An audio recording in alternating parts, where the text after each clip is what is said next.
Hey everybody, welcome back to the Salman Qureshi Podcast. How are you guys doing?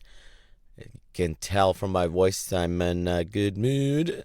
Yes, it's been a good week so far. Well, I mean the past week, and now we're starting off another week where the grind gets real. Welcome to my podcast, which is brilliantly named after my own name, and so it's so original. And because it's so important, because it's my unique perspective on the world, my unique perspective, a perspective that no one else in this world has, and it's so unique, like everybody else is unique, and so none of us are unique, and so on and so forth. Okay, okay, let's get that shit out of the way. I'm no, thank you. Thanks for listening, guys. I'm I'm happy because I had a good Jan in terms of my weight loss goals, man. I dropped a kilo. My goal was 3, but okay, you know, better something than nothing. I've been struggling with my weight for a while, and dropping this kilo felt really good, you know. Yeah, I achieved something, and here's the big secret. I want to tell you the secret. Because I've lost a kilo, I'm now an expert on fitness and weight loss. So you're going to see some Instagram posts on this stuff as well, and maybe a cover on some magazine like Fitness Middle East, if that's a thing. I don't know. You don't know. You don't know. Maybe even the next James Bond. Who knows? Who knows? I have lost a kilo. All right. So here goes. Here's my 3 top tips, secrets to weight loss. Eat less, move about a bit, and be patient. All right, there's nothing else. I hate the fact that this is like $1 billion industry with so many people buying magazines and whatnot and trying to find some secret way. And we're all looking for the same thing, which is find me some quick cure. And there isn't one. And that's why my last point is about have some patience. All right. First of all, eat a bit less. All right. Eat less shit, and eat less in general. All right. Not to the point where you're dying. Okay. You don't need to lose it all in one day. So it ties up to my third point. Eat less. Move around a little bit. Okay. If you're listening to this podcast, you can do it while walking. I'm not trying to shame you. I'm just trying to encourage you. Or maybe I'm trying to shame you. I don't know, whatever works for you. Just think I'm doing that, okay? And move about a bit so you have more than like 500 steps in your day, all right? I'm not even aiming high. I'm just move a little bit, cool? And then have patience.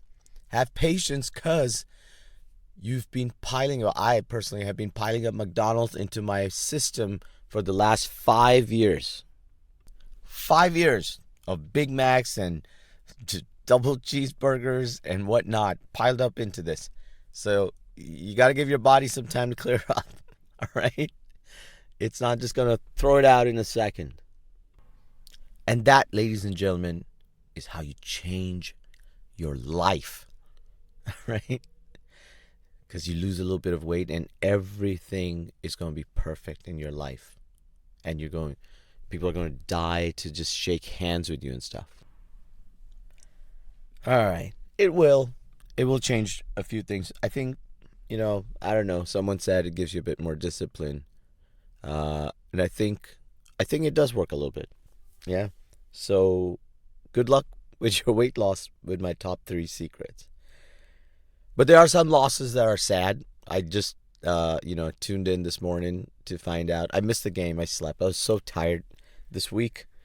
So tired. Like I've been back into the whole show grind and do a little bit of training and I forgot how much toll it takes on your body and mind, man. Like it does. It's like I have so much respect for people who try to teach now. Even when you have like nice groups and you're teaching something fun. Like I do a lot of improv training, and that's fun. But it's tiring. It is tiring, and so I missed the game. I just went home and slept, and I woke up to finding out Egypt has lost in penalties to Senegal, and that's sad. I haven't had a chance to look. I should have probably give you a disclaimer just before I said that, But if you're listening to my podcast today, you should have known the result by now if you haven't watched the game or something, right? So 4-2. I got a lot of Egyptian friends here, and I just, what do you do with someone whose team has lost a final? What do you do with them? What do you send them? You know, I'm thinking like what? Like a piece of chocolate? Because like I said, I have a lot of Egyptian friends. I can't be sending like expensive stuff to everybody, or a lot of stuff. So maybe like be sarcastic, hurt their feelings a bit more. Maybe I should be mean to them, and that way they'll be distracted away from the loss that their country just faced, their team. I don't know. I might lose a few friends. This podcast is soon becoming an episode of loss. That's right, folks. Everybody loses.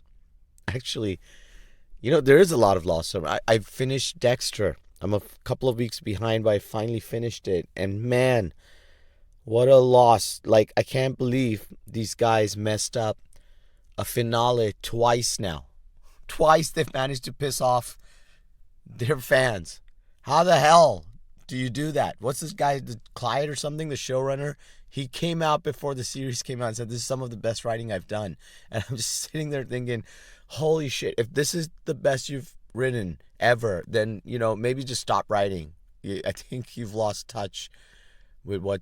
And it's not just because, disclaimer again, and it's not just because Dexter dies at the end. It's how it happened and how they kind of projected his character right towards the end, towards turning into the smug kind of creep thing instead of the arc they had through the first series, the whole 8 seasons, where, he was kind of like battling with his inner demon. I actually think the earlier finale was better, because there was punishment enough that he was alone and stuck in some place and left fighting with what he's done with the world. I think that was fine. It did not have to end with his son killing him in this stupid, contrived manner. It was contrived, people. Wow, it was contrived. They had major loopholes. Like, he broke up with his sheriff girlfriend, and then they're having Christmas together with no reconciliation shown. I don't know whether that got edited by mistake. How do you make a mistake with Dexter, with a show that people are like, if you are brave enough to take it on, hell, I don't know, give people a happy ending. Maybe you do. I don't know.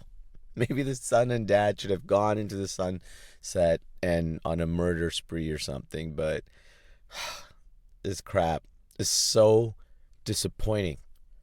I don't know if I'll ever be as disappointed with like my son for anything in his life.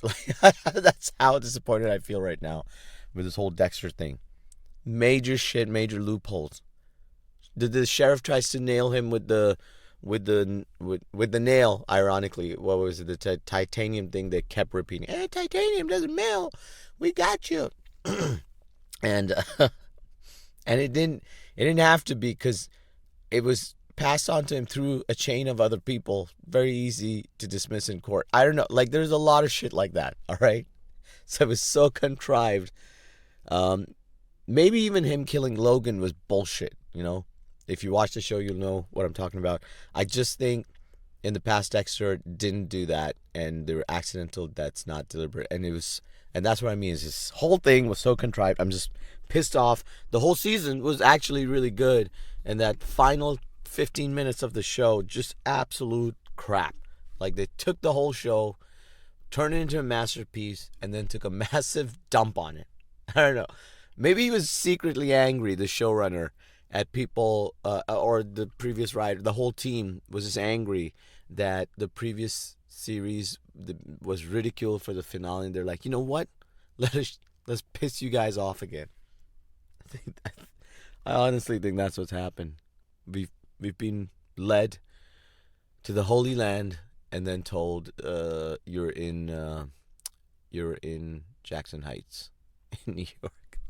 I don't know. Or Dera in Dubai. Anyway, that's that. And now I have to live with the fact that I watched it and it's burned into my. I actually had someone. It's just burned into my memory now forever. I saw someone on Twitter just reply to me about it, and she's like, "I've demanded the writers to make him survive and take this into season 2." She goes on. She's like, "We've been promised a new series. All right." So I laughed at it, but I also agreed with it. It's like, yeah, that's right. Tell her, girl. Tell him. Tell him. You tell him and get them to bring him back to life. We want this series back on. Oh, what a loss. My God, what a loss. How did I start talking about something nice and positive in my life, like weight loss, to this, It's just been bam, bam, couple of things. Just complain. Is it me? I'm so sorry. Welcome to the podcast of the depressed. Welcome to the dark side of my mind. The truth. There's no happy ending, guys. If you're young, make peace with that. All right? Oh, you know what? Fuck. Let's just do it. Yeah, fuck it. Let's just make this whole thing let's just make the whole episode about that. Because, I remember reading something else about this. U.S.-born ice skater Zhu Yi. All right, check this out. She crashes and burns at the Olympics right now. And the whole of China on, what's that Twitter equivalent they have? Weibo, whatever it is. They all turn against her. There's a hashtag trending against her. People are pissed off because she kind of, like, China went through, but they dropped from 3rd to 5th place. She didn't come in. She crashed once.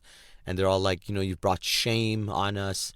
And it's not the first time they've gone up against her. Now, the thing is, this is interesting. I just found out there are a lot of, what China is doing is they've taken these Chinese nationals, like people who have been born in, have been raised in the West or wherever, other countries, and brought them back to compete so that they get a higher chance of winning more medals. Like China wins more medals. Apparently, like a lot of places, Olympics is somehow linked to national pride. Right? I laugh at that, but then, when your country wins, you're like, yeah, that's it. That's right. We're a great nation. We have a lot of corruption and poverty and whatnot, but we want a gold medal, all right?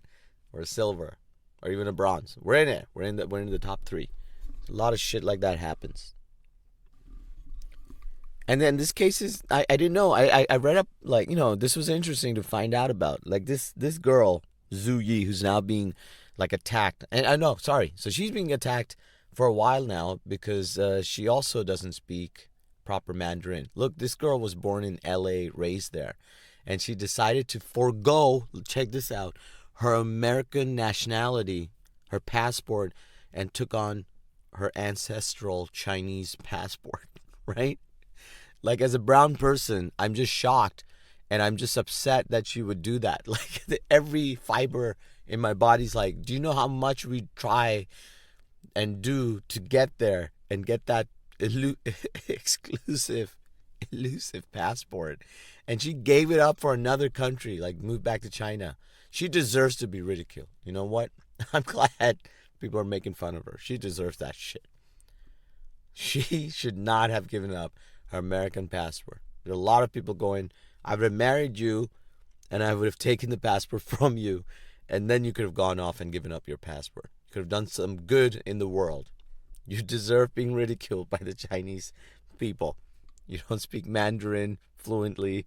You're a terrible skater apparently now. And apparently, well, her real name was Beverly Zhu. Beverly Zhu went to China and became Zhu, just became Zhu Yi, whatever that means. But yeah, I'm sure it's a nice name in Chinese, Mandarin, or whatever.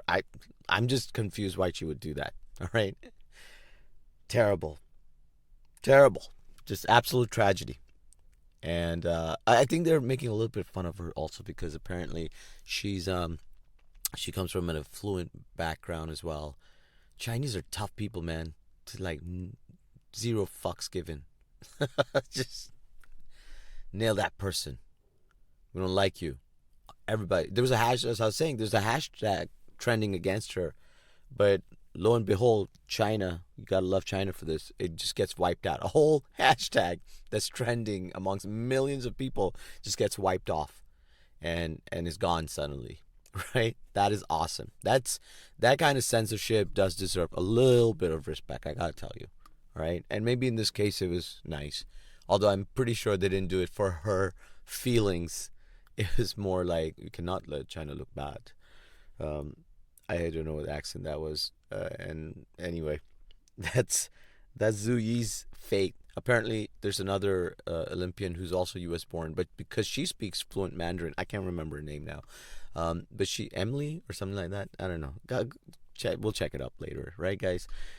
She doesn't get the same. She gets a lot of respect and love, and they're actually looking for. They're trending a hashtag looking forward to her first competition. I think it happens the next day or so, and because she speaks fluent Mandarin, and they think she knows more about the culture. I guess she does. Apparently, she spent summers in Beijing, and Miss Beverly Zhu, she don't. She should head back to L.A. And the people that like deride her, like, before you speak about nationalism, how about you learn to speak Mandarin properly? Wow, nationalism just shocks me sometimes. Like, whoa, like what? Like you gotta take pride, but then you gotta hate on this thing, and you can't be properly this because you're missing this element, even though your parents are from here and you've chosen to leave everything, come back.